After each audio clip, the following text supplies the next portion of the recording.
Од 10 пријавени, Никола Мантев, 25 годишен кавадарчанец, семеен човек со сопруга и детенце, годинава го фати светиот крст на наместништвото на Македонската православна црква во Кавадарци.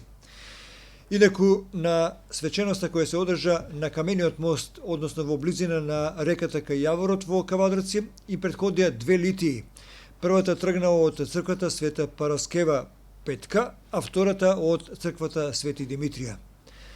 На литиите им претходеше богојавленска литургија која се одржа во двете кавадаречки цркви.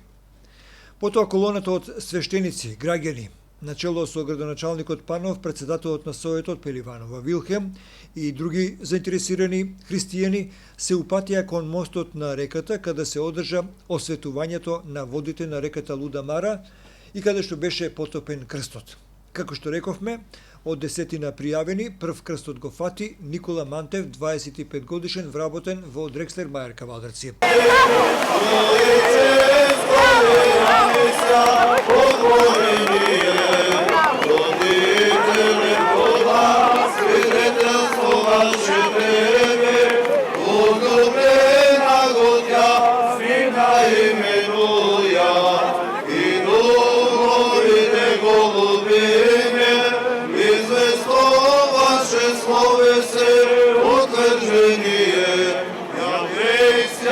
Христе Боже, и мир просвещен, слава Тебе. Во името на Отецот, Синот и Светиот Дух.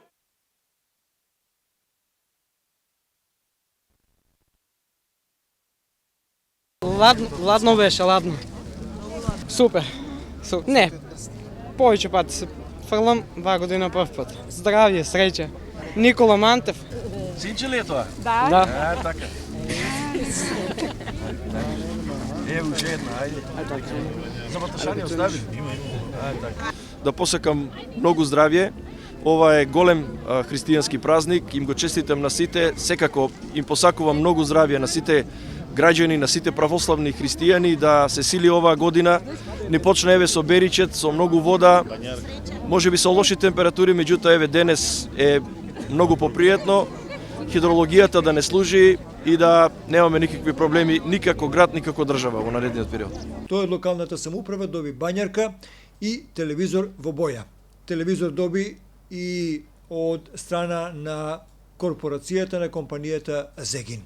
Неколку илјади граѓани се собраа да го следат овој редок, радосен, христијански настани чин. По осветувањето на водите на реката, тие си наполнија води од реката Луда Мара. Вода можеа да се наполнат и од двете базенчиња на двата храма во Кавадарци, Свети Димитрија и Света Петка Параскева. Општинската организација на Црвен крст Кавадарци за прв пат годинава на сите граѓани кои присуствуваа на богојавленскиот настан, им понудија топол чај. Активистите на подмладокот на оваа организација тоа го сторија и на браната Мокриште, каде што исто така се одржа водосвет и осветување на водите.